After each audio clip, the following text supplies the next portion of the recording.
अंतरिक्ष के असीम गहराइयों में एक अनोखा ग्रह था जिसका नाम था जीलो। इस ग्रह पर विविध प्रकार के जीव जंतु रहते थे, लेकिन सबसे खास था एक छोटा सा एलियन जिसका नाम चिंटू था। चिंटू का शरीर चमकीला हरा था और उसकी बड़ी बड़ी आंखों में हमेशा जिज्ञासा की चमक रहती थी। चिंटू का घर एक बड़ा और गोलाकार था, जो तकनीकी चमत्कारों से भरा हुआ था। चिंटू का स्वभाव बहुत ही जिज्ञासु था। उसे नई नई चीजें जानने का शौक था। एक दिन जब चिंटू अपने टेलीस्कोप से आकाश को निहार रहा था, उसने देखा कि दूर कहीं से अजीब संकेत आ रहे हैं। ये संकेत किसी और ग्रह से थे। चिंटू ने तुरंत अपने कंप्यूटर पर उन संकेतों को रिकॉर्ड किया और उन्हें समझने की कोशिश करने लगा। वह जान गया कि ये संकेत पृथ्वी से आ रहे थे। पृथ्वी पर किसी ने मदद की गुहार लगाई थी। चिंटू ने अपने दोस्तों को इस बारे में बताया, लेकिन कोई उसकी बात मानने को तैयार नहीं हुआ। सभी ने इसे उसकी जिज्ञासा का परिणाम माना और उसे नजरअंदाज कर दिया। चिंटू ने ठान लिया कि वह अकेले ही पृथ्वी पर जाएगा और उन संकेतों की तह तक जाएगा। उसने अपनी स्पेसशिप तैयार की और अपने घर को अलविदा कहकर पृथ्वी की ओर निकल पड़ा। चिंटू का सफर लंबा और कठिन था, लेकिन उसकी जिज्ञासा ने उसे थकने नहीं दिया। जब चिंटू पृथ्वी पर पहुंचा, तो उसने देखा कि वहां की स्थिति बहुत ही अलग थी। उसकी स्पेसशिप ने एक छोटे से गांव के पास लैंड किया। गांव के लोग चिंटू को देखकर हैरान रह गए। उन्हें यकीन नहीं हुआ कि वह सचमुच एक एलियन है। गांव में एक रहस्यमय जंगल था, जिसे लोग भूल भुलैया जंगल कहते थे। इस जंगल में जो भी जाता, वह कभी वापस नहीं लौटता था। गांव के लोग बहुत डरते थे और उन्होंने चिंटू से मदद की गुहार लगाई। चिंटू ने जंगल के रहस्य को सुलझाने का फैसला किया। उसने अपने वैज्ञानिक उपकरणों की मदद से जंगल की जांच शुरू की। जंगल में चलते चलते चिंटू ने देखा कि वहां बहुत सारे अनजान जीव जंतु थे। चिंटू ने अपने उपकरणों से उन जीव जंतुओं की पहचान की और पाया कि वे हानिरहित थे। जंगल के गहरे हिस्से में चिंटू और गांव वाले एक विशाल गुफा के पास पहुंचे। गुफा के अंदर जाने पर उन्होंने देखा कि वहां एक पुराना मंदिर था। मंदिर के अंदर एक रहस्यमय पत्थर था, जो अजीब ऊर्जा का स्रोत था। चिंटू ने पत्थर को निष्क्रिय कर दिया, जिससे जंगल की ऊर्जा भी समाप्त हो गई। जंगल का रहस्य सुलझ जाने के बाद गांव वालों ने चिंटू का धन्यवाद किया और उसे सम्मानित किया। चिंटू ने गांव वालों को नई नई तकनीकों के बारे में बताया और उन्हें अपनी वैज्ञानिक खोजों में शामिल किया।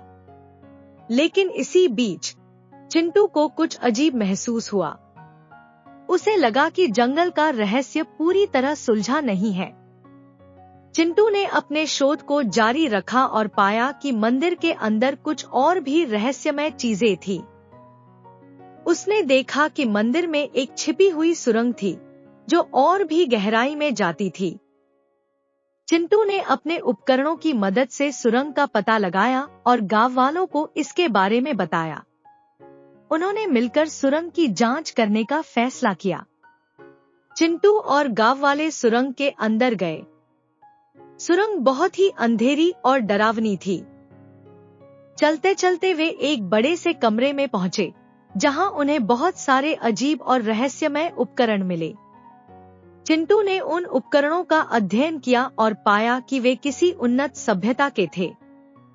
चिंटू ने अपने उपकरणों की मदद से उन उपकरणों को चालू किया और पाया कि वे ऊर्जा के एक अजीब स्रोत से चल रहे थे। चिंटू ने देखा कि वहां एक बड़ा सा मशीन था, जो बहुत ही उन्नत तकनीक से बना था। उसने मशीन को समझने की कोशिश की और पाया कि यह एक प्रकार का ट्रांसपोर्टेशन डिवाइस था। चिंटू ने मशीन को चालू किया और देखा कि उससे एक प्रकाश की किरण निकली। यह किरण एक पोर्टल का निर्माण कर रही थी। चिंटू ने गांव वालों को बताया कि यह पोर्टल किसी और दुनिया में जाने का रास्ता हो सकता है। चिंटू की जिज्ञासा ने उसे उस पोर्टल में प्रवेश करने के लिए प्रेरित किया। चिंटू और गांव वालों ने पोर्टल में प्रवेश किया और वे एक नए और अजीब दुनिया में पहुंच गए। यह दुनिया बहुत ही रहस्यमय और खतरनाक थी। वहां की जीव जंतु और वातावरण बहुत ही अलग थे। चिंटू और गांव वालों ने इस दुनिया का अन्वेषण शुरू किया और पाया कि यह एक बहुत ही उन्नत सभ्यता का घर था। इस नई दुनिया में चिंटू और गांव वालों को बहुत सारी नई और अद्भुत चीजें देखने को मिली। वहां के लोग बहुत ही उन्नत तकनीक का इस्तेमाल करते थे। चिंटू ने उनसे मिलकर उनके बारे में जानने की कोशिश की। उसने पाया कि ये लोग बहुत ही होशियार और ज्ञानवान थे। चिंटू ने उनकी मदद से उस दुनिया के रहस्यों को समझने की कोशिश की। एक दिन चिंटू ने देखा कि एक बहुत बड़ा और खतरनाक जीव उनके पास आ रहा है। उसने तुरंत गांव वालों को सतर्क किया और अपने उपकरणों की मदद से उस जीव को नियंत्रित करने की कोशिश की। चिंटू की होशियारी और साहस ने उस खतरनाक जीव को काबू में कर लिया और गांव वालों की जान बचाई। इस नई दुनिया के रहस्यों को सुलझाने के बाद चिंटू और गांव वालों ने वापस अपने ग्रह ज़ीलो पर लौटने का निर्णय लिया। उन्होंने पोर्टल के माध्यम से वापस अपने ग्रह पर लौट आए। चिंटू ने अपने दोस्तों को अपनी यात्रा की कहानी सुनाई और उन्हें बताया कि पृथ्वी पर भी जीवन है। उसके दोस्तों ने उसकी कहानी को बहुत ध्यान से सुना और उससे बहुत कुछ सीखा। चिंटू ने अपनी खोजी प्रवृत्ति को कभी नहीं छोड़ा। वह हमेशा नई चीजें खोजता रहा और अपने ग्रह के लोगों को नई नई चीजों के बारे में बताता रहा।